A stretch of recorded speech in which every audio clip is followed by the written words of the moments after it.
हैं मैनपुरी, जहां पर मुख्यमंत्री योगी आदित्यनाथ क्या कुछ कह रहे हैं, सुनिए। प्रेम सिंह साक्य जी, जिला पंचायत अध्यक्ष श्रीमती अर्चना गोविंद भदौरिया जी,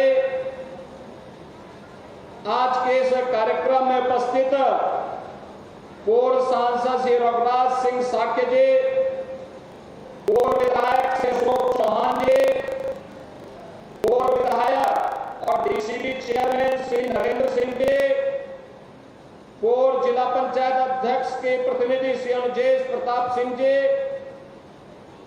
आज के इस कार्यक्रम में उपस्थित पूर्व जिलाध्यक्ष श्री अरविंद तोमर जी, शिवदत्त भदौरिया जी, प्रदीप सिंह चौहान जी, चेयरमैन गिरोर यतेंद्र जैन जी, चेयरमैन बरनाल शशि गोविंद योगेंद्र गुप्ता जी, श्रीमती ममता राजपूत जी, श्री सत्यपाल यादव जी, आज के इस कार्यक्रम में उपस्थित मैनपुरी और खासतौर पर करहल विधानसभा क्षेत्र से जुड़े हुए मेरे सभी उपस्थित बहनों और भाइयों, एक साथ 450 करोड़ रुपए की परियोजना के लिए मैं आप सबको हृदय से बधाई देते हुए आप सब विकास की नित नई ऊंचाइयों को छुएं, इसकी कामना के साथ आज ये मंच आपके बीच में यहां पर उपस्थित हुआ है। बहनों और भाइयों, मैं सबसे पहले अभिनंदन करता हूं आपका कि मैं लगभग 2 घंटे लेट में यहां पे आया, क्योंकि लखनऊ में मुझे सशस्त्र सेनाओं के एक कार्यक्रम में पहले भाग लेना पड़ा और फिर इसके उपरांत भारतीय जनता पार्टी के राष्ट्रीय सदस्यता अभियान के कार्यक्रम में भी मुझे जाने का अवसर प्राप्त हुआ। इन दोनों कार्यक्रमों में कुछ देर होने के कारण मुझे यहां आने में भी लेट हुआ, लेकिन उस सब के बावजूद आप जिस धैर्य के साथ, जिस उत्साह के साथ आज इस समारोह में हैं, मैं इसके लिए हृदय से आपका अभिनंदन करता हूं, आप सबका हृदय से स्वागत करता हूं। बहनों और भाइयों, आज यहां पर करहल की जो अनेक विकास की योजनाओं को आज यहां पर प्रस्तुत किया गया है, उसमें यहां की सड़क की परियोजनाएं हैं। यहां पर करहल में एक हम लोग ग्राम पंचायत एलादपुर में एक मिनी स्टेडियम भी देने जा रहे हैं, ग्रामीण स्टेडियम का निर्माण भी करने जा रहे हैं। और एक प्रदेश के अंदर यहां करहल विधानसभा क्षेत्र में हम लोग फायर टेंडर, कहीं आग लगती है तो उसके लिए आग को बुझाने के लिए, नियंत्रण करने के लिए एक फायर टेंडर की स्थापना के कार्य का भी आज शिलान्यास किया जा रहा है।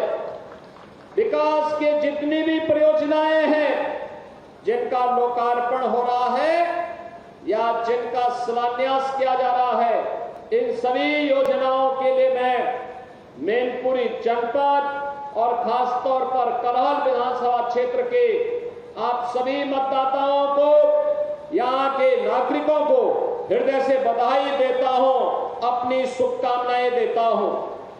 बहनों और भाइयों, आपने अभी देखा होगा मंच पर मुझे अनेक नौजवानों को टैबलेट और स्मार्टफोन देने का अवसर प्राप्त हुआ।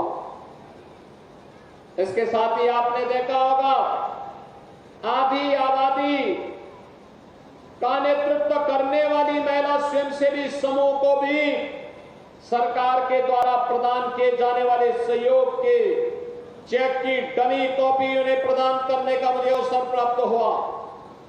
आपने देखा होगा गरीबों को प्रधानमंत्री आवास और मुख्यमंत्री आवास की चाबी सौंपने का भी एक अवसर मुझे प्राप्त हुआ।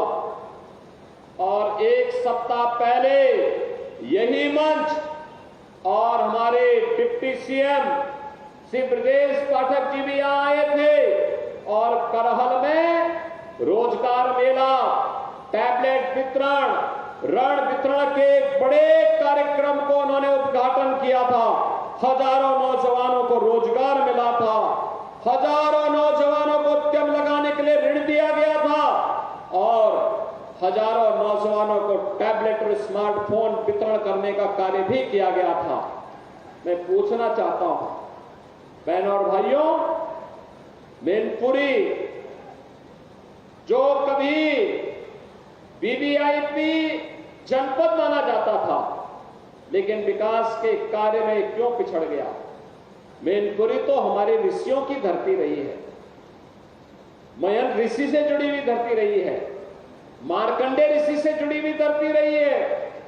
यह धरती च्यवन ऋषि के साथ जुड़ी रही, इसका संबंध रहा है और इस धरती का संबंध देश के स्वाधीनता आंदोलन से जुड़े हुए स्वाधीनता संग्राम सेनानियों से इसका संबंध रहा है। फिर पहचान का मोहताज करने वाले कौन लोग हैं आपके सामने?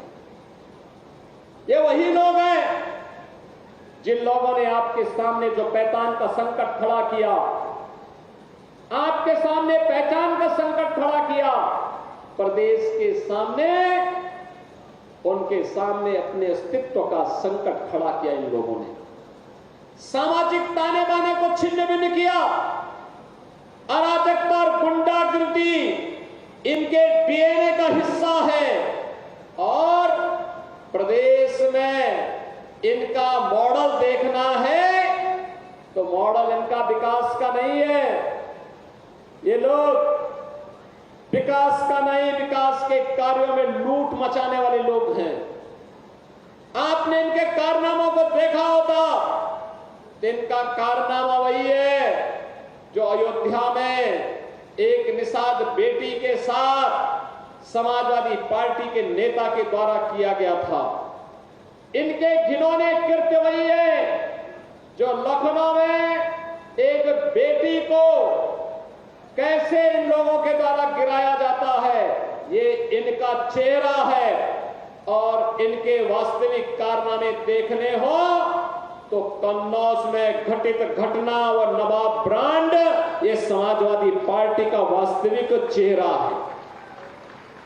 आज मैं आप सबसे यही कहने के लिए आया हूं कि बहनों और भाइयों, पहले सामाजिक ताने बाने को इन्होंने छिन्न भिन्न किया, प्रदेश को दंगों की आग में झोंका, विकास के लिए और गरीब कल्याण के लिए जो धनराशि राज्य की लगनी चाहिए थी उसमें लूट खसोट किया, नौजवानों को मिलने वाली नौकरी में डकैतियां डाली गई। आज आप देख रहे होंगे कि कल हम लोग 1000 नौजवानों को सरकारी नियुक्ति पत्र देने जा रहे हैं। अभी हाल ही में आपने देखा होगा 60,200 से अधिक नौजवानों को उत्तर प्रदेश पुलिस बल में नियुक्ति के लिए हम लोगों ने परीक्षा सफलतापूर्वक संपन्न की। मैं कहता हूं ये देश ही नहीं, दुनिया की किसी भी सिविल पुलिस की सबसे बड़ी भर्ती थी, सबसे बड़ी भर्ती। और कहीं कोई शिकायत नहीं, कोई भेदभाव नहीं, कोई भ्रष्टाचार नहीं। क्या यही काम 2017 के पहले भी होता था क्या? 2017 के पहले हर नौकरी बिकती थी, उसकी नीलामी होती थी, वसूली में चाचा और भतीजा समान के भागीदार होते थे और बाद में जब ज्यादा वसूली होती थी तो चाचा को धकेल दिया जाता था, भतीजा अकेले ही बैग लेके भाग जाता था। यही दृश्य पूरे प्रदेश का हुआ करता था। विकास के नाम पर भी यही लूट खसोट मची हुई थी, यही लूट पूरे प्रदेश में बची हुई थी। बहनों और भाइयों, इनको मैनपुरी की चिंता नहीं थी, इनको इटावा की चिंता नहीं थी, इनको स्वयं की चिंता थी। इनको प्रदेश की चिंता नहीं थी क्योंकि इनको स्वयं की चिंता थी। और इसीलिए जब उनको लगा कि अब उत्तर प्रदेश सुरक्षित नहीं रहा तो इन लोगों ने तो अपने लिए दुनिया के अलग अलग देशों में द्वीप खरीद लिए होंगे लेकिन बहनों और भाइयों, हमें और आपको तो इसी प्रदेश में रहना है। हमें और आपको इसी प्रदेश में रहना है। चाचा की तो नियति ही है हमेशा धक्का खा करके वहीं पड़े रहना, लेकिन बहनों और भाइयों, उत्तर प्रदेश वासियों को धक्का खाने की आदत से अपने आप को उभारना पड़ेगा। सम्मान के साथ राष्ट्रवादी मिशन का सिपाही बनकर के आगे बढ़ने की हमें आदत डालनी पड़ेगी। और इसी के लिए ये 450 करोड़ रुपए की विकास की परियोजनाओं की सौगात लेकर के आज मैं आपके पास इस मंच के साथ आया हूं।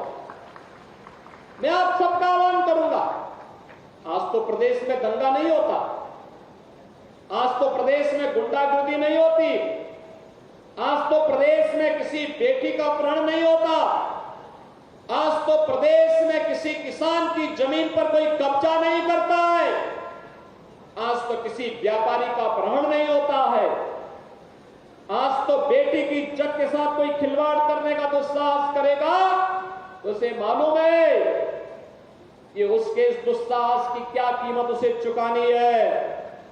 और साथ साथ चुकानी ही नहीं है,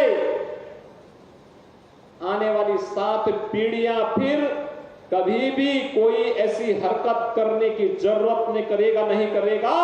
इस प्रकार की एक सबक भरी कार्रवाई सरकार के स्तर पर होती है। बेटी की सुरक्षा हो या व्यापारी का सम्मान, अन्नदाता किसान को शासन की योजना के साथ जोड़ने का कार्य हो या नौजवान के हाथ को रोजगार के साथ जोड़ने का कार्य, ये सभी आज मजबूती के साथ चल रहा है। और इसीलिए तो जब 25 करोड़ उत्तर प्रदेश वासी बोलता है तो 25 करोड़ की आवाज एक साथ जब आगे बढ़ती है तो बहनों और भाइयों, ये 25 करोड़ की आवाज उत्तर प्रदेश को अब बीमारू राज्य नहीं बल्कि देश का एक विकसित राज्य के रूप में स्थापित करता है, अनलिमिटेड पोटेंशियल के राज्य के रूप में स्थापित करता है।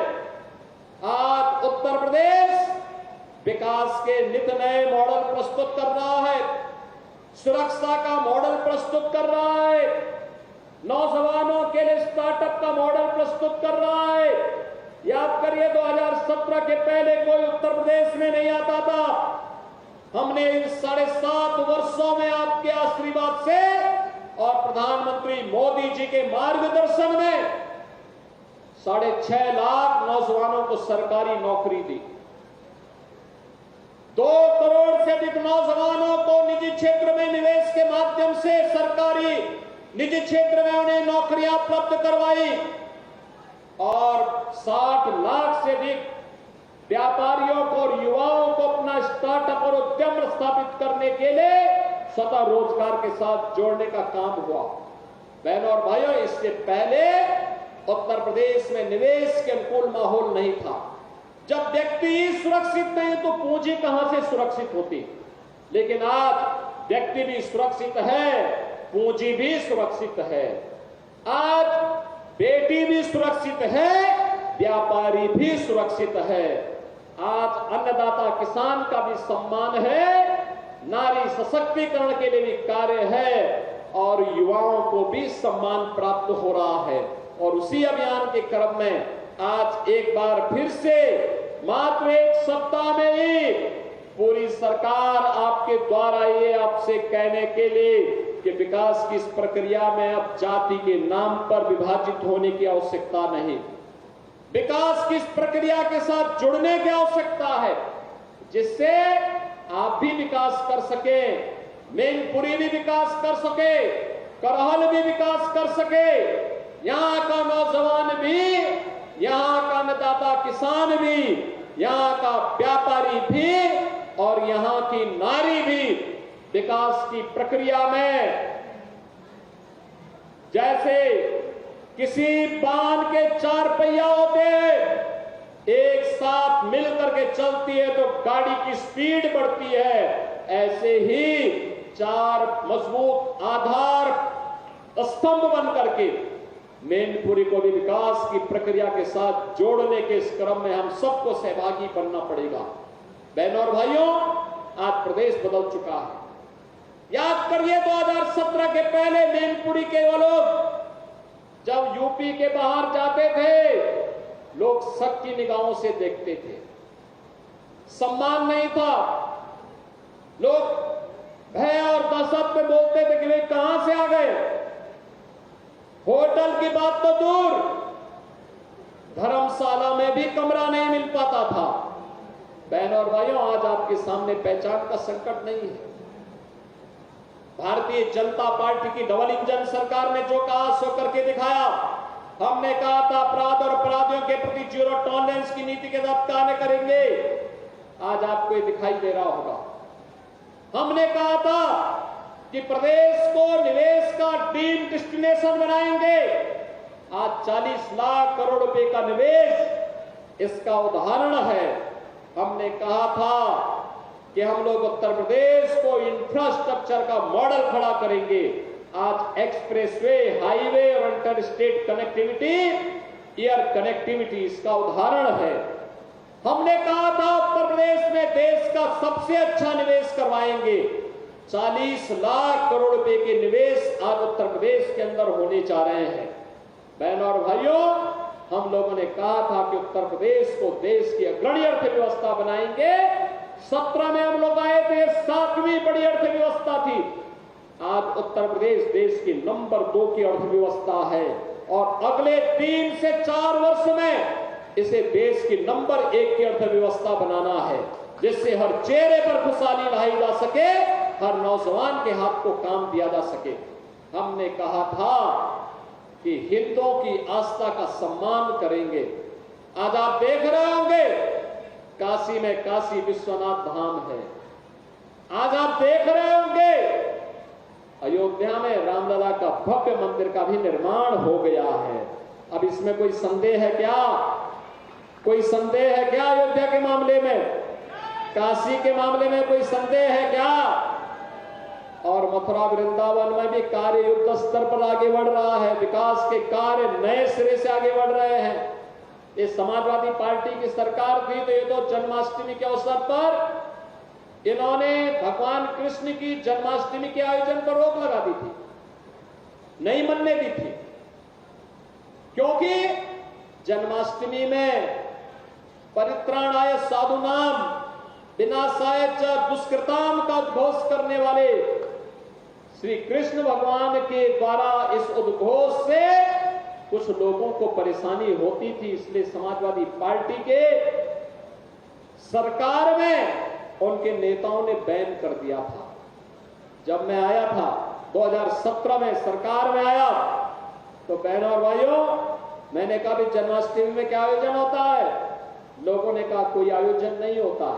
अरे हमने कहा एक ही तो आयोजन है जो जेल में, थानों में और पुलिस लाइन में होता है, इसको धूम धड़ाके के साथ इस आयोजन को आयोजित करो, जिससे भगवान कृष्ण के बताए मार्ग पर चल करके समाज सज्जनों की रक्षा कर सकेगा और दुर्जनों से कायदे से निपटने का काम भी कर सकेगा।